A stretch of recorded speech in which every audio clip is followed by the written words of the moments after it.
Thank you, Senator Brandis. Senator Cameron. Thank you, Mr Deputy President. And I come to this debate with some experience of the relationship between the trade union movement and the Australian Labor Party. I'm really finding it very difficult, after listening to Senator Brandis's contribution, as to exactly how his contribution went to the issue that's before the chair. But be that as it may, there have been some great lawyers in the Senate. There have been some outstanding parliamentarians in this Senate. And I have to say, after that performance, Senator Brandis, you've got a long way to go to be deemed a great lawyer. Because one of the great lawyers in this Senate was the Honourable Senator Lionel Murphy, who went on to become a High Court judge. And Senator Murphy knew a bit about the law. And Senator Murphy, back in 1972, had this to say about the role of the Attorney-General. And we have the Shadow Attorney-General here smearing and trying to set up a kangaroo court in this Senate against the current Prime Minister. And this is what Senator Murphy said when he was talking about the conduct of Senator Greenwood at that time. Senator Greenwood, who was trying to put legislation through this Parliament that people should be tried on the basis of their known character. Their known character. Luckily enough, the conference the Senate had the knowledge and the wisdom not to put that through from the coalition. But this is what the then Shadow Attorney-General said, the Honourable Lionel Bowen. The Attorney-General must rigidly exclude party politics. The Attorney-General, and we've got Senator Brandis who wants to be the Attorney-General, the Attorney-General must act in the interest of all citizens. One of his functions, and it was a bit sexist in those days, but one of his functions is to determine whether proceedings should be instituted to protect a person facing a charge from prejudicial statements. It is part of the rule of law that persons should be presumed innocent, and they should not be made the subject of prejudicial statements before their case is tried. And we've seen plenty of prejudicial statements here from the would-be Attorney-General, Senator Brandis. To suggest guilt is prejudicial. You know that. To suggest guilt is prejudicial. The publication of any matter indicating bad character on his part or otherwise disparaging an accused may be prejudicial. It is not necessary to impute guilt. To disparage is enough. And we've had nothing but disparagement from the coalition against a Prime Minister who is not charged with any issue, and it's about impugning her character. And it's about going back to where they were in the late 60s and in the early 70s, where your known character, or what they believe is your character, should be about how the law is implemented. We should never have Senator Brandis as an Attorney-General in this country if he is so devoid of understanding of the basic principles of the law. I am not a lawyer. But I can understand what the Honourable Lionel Murphy was saying when he outlined these issues. It's not necessary to impute guilt. To disparage is enough. And I would ask the Shadow Attorney-General to actually think about that, to actually think about what you're doing as the would-be Attorney-General of this country, standing there disparaging the Prime Minister without any evidence, without any basis of facts. Senator Cameron, a point of order, Senator Brandis. Acting Deputy President. Now, Senator Cameron is reflecting upon me, but in taking the point of order, may I point out that it follows necessarily from what he is saying that no criticism of the conduct of any member of parliament Senator by another Wong, I haven't heard Senator Brandis. that no criticism of the probity of the conduct of any member of parliament by another member of parliament in the parliament would ever be allowed. Senator Brandis, you know full well that that is a point of debate, not a point of order. Senator Cameron. Yeah, thank you. And I think that goes to the same position that Senator Brandis takes with his legal arguments when he's trying to misuse the processes of the Senate. It just shows again why Senator Brandis should actually go back and read what Lionel Murphy said in this place back in 1972. So I might leave that just for a minute, because I'm not a lawyer, but it's actually nice being able to draw to the would-be Attorney General of this country some of the basic principles of the law, some of the basic principles that are being trashed here. And we've been through this time and again, and I would have thought someone who was standing up and foreshadowing that they wanted to be the Attorney General of this country would have some basic understanding of the law and the principles that underpin the law. Now, this actual proposition that we have before us, I want to come to the proposition, is about special relationships. Well, no one denies that there is a special relationship between the trade union movement and the Australian Labor Party. And why? Because the Australian Labor Party is a Labor Party, a party representing workers and labour in this country.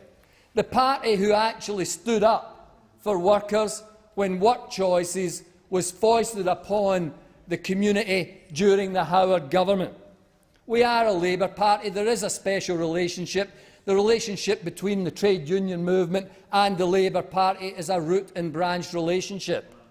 And if we stood here every time one of the big business mates of the coalition ended up in court on an embezzlement charge, we would spend a lot of time in the Senate talking about special relationships between corrupt businessmen and the coalition.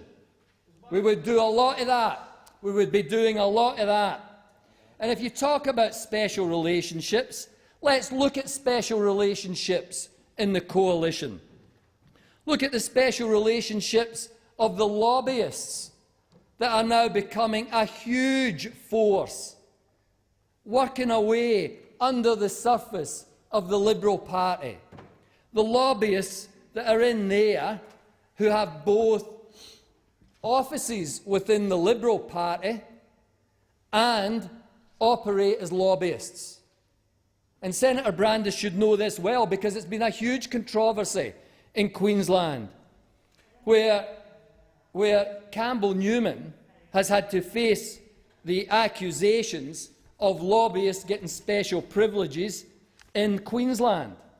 And if you just look at some of these lobbyists, there was a two-series Australian Financial Review. If you want to talk about the Financial Review and how good the Financial Review is, well, I would draw your attention, Senator Brandis, to Pamela Williams' two articles on Friday the 2nd of December and back onto the Saturday the 3rd of November, where she talks about a growing number of top business executives getting phone calls from Santoro. Senator Brandis. Order. Senator Brandis is entitled to be heard in silence. Thank you, Brandis. Mr. Acting Deputy President. Mr. Acting Deputy President, can I direct your attention to the terms of the question before the Chair, which is that the Senate notes the challenges for good government posed by the culture of the Australian Labor Party and its special relationship with affiliated trade unions. Now, Mr. Acting Deputy President, I accept entirely that a degree of latitude is involved in applying the relevance test to this debate. I accept entirely that it is perfectly in order for a senator to make comparisons between his side of politics and his political opponents, but only in the context of the question before the chair. And can I respectfully submit that because this is a debate about the Labor Party and the trade unions, not about the Liberal Party, that Senator Cameron has trespassed beyond what could be regarded as relevant. Senator Brandis, as you yourself observed, these debates do customarily range fairly widely. Senator Cameron. There's no point of order. Thanks, Mr Acting Deputy President. So let's go back to the Australian Financial Review, which was quoted by Senator Brandis, and this issue of special relationships, because this debate is about special relationships. And I'm happy to have a discussion about the special relationships that the coalition lobbyists, who have relationships with big business, have with the Liberal Party. And that's a legitimate issue here. And what Pamela Williams says, who is a highly respected journalist, says the phone calls, it's the phone call a growing number of top business executives receive. Santo Santoro is on the line. Santo Santoro, a former Liberal senator, is on the line. Santo is your man, they say, if you want something pushed in Queensland by a lobbyist. By a lobbyist. But it says, but Santo Santoro is not just a lobbyist with rolled gold cronies across Queensland's Liberal National Party. He is a political fundraiser on a wider stage too. He is a political fundraiser on a wider stage, personally backed by opposition leader Tony Abbott as a federal vice president of the Liberal Party, with the role of helping round up big dollar donations for the party ahead of the next federal election. Which Santoro is it who lifts the phone? The political bagman for the federal Liberals, or the highly paid private lobbyist looking for a contract who happens to be a party elder with the ear of Abbott and a speed dial in Queensland? Now, what it says is that Santoro's political lobbying business has almost tripled in size in 1 year, from 10 clients in July last year to 28 clients now. How has this happened? It's happened because there's a special relationship. There is a special relationship between Santo Santoro and the Liberal Party. Is there any doubt that this would be a special relationship of some note that takes up 2 articles in the Financial Review? And I can go to some of Santo Santoro's clients, and if you see the list of clients, and then you listen to the coalition defending a number of businesses around this country, you will see that there is quite a connection between the clientele of Santo Santoro and the arguments that get put up here defending businesses' rights in this country. And then we have other special relationships. We've got the special relationship with National Senator Barnaby Joyce and the Deputy Leader of the Opposition, Miss Julie Bishop. And I'll go back to an article in Crikey that goes to an article in The Age, where National Senator Barnaby Joyce, it says, tapped the taxpayer for $2,000 last week to attend the lavish wedding of a granddaughter of an Indian billionaire engaged in delicate negotiations with iron ore matriarch Gina Rinehart to buy 2 of her Queensland assets. So here we have a special relationship. We've got Gina Rinehart actually flying out the Deputy Leader of the Opposition and Senator Barnaby Joyce to a wedding in India. I just don't understand this, but that's what happened. And what it was Gina Reinhardt was in negotiations with one of these Indian billionaires to buy 2 of her properties. So what's being done, according to Crikey, is that she's getting added status. She says to Senator Joyce, she says to Ms Bishop, jump in my jet, I'll fly you out to India, and you can stand by my side and I'll look pretty good. I've got these senior politicians on my side. It'll show how important I am. If ever there was a special relationship, that's it. And what did Senator Joyce say about this massive function that he went to? He said he'd enjoyed a brief encounter with a Bollywood actor. He didn't get any lessons when you see Senator Joyce in action. The Bollywood actor didn't give him any tips. But he described the actor as India's Brad Pitt.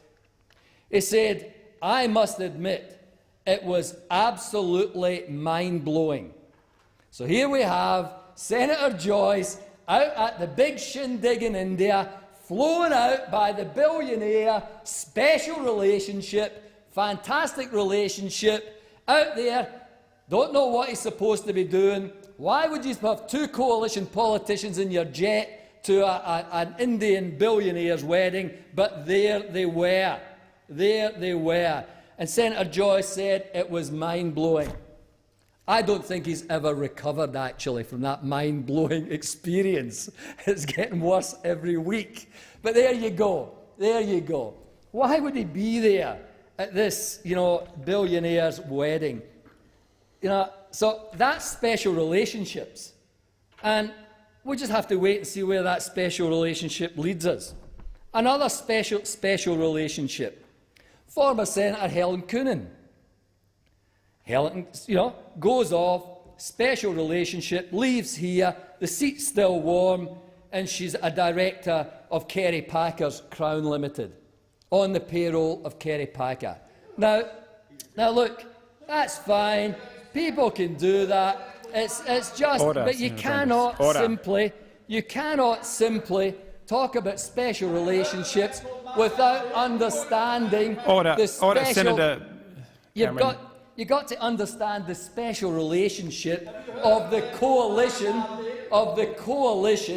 with all of these billionaires. You've got to understand it. That's why they're in here defending the tobacco industry, defending the gambling industry, defending the health care industry. That's what they're doing, because there is a special relationship between the coalition and big business. Make no mistake about it.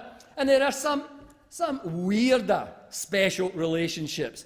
Take Senator Matthias Cormann. What about his special relationships?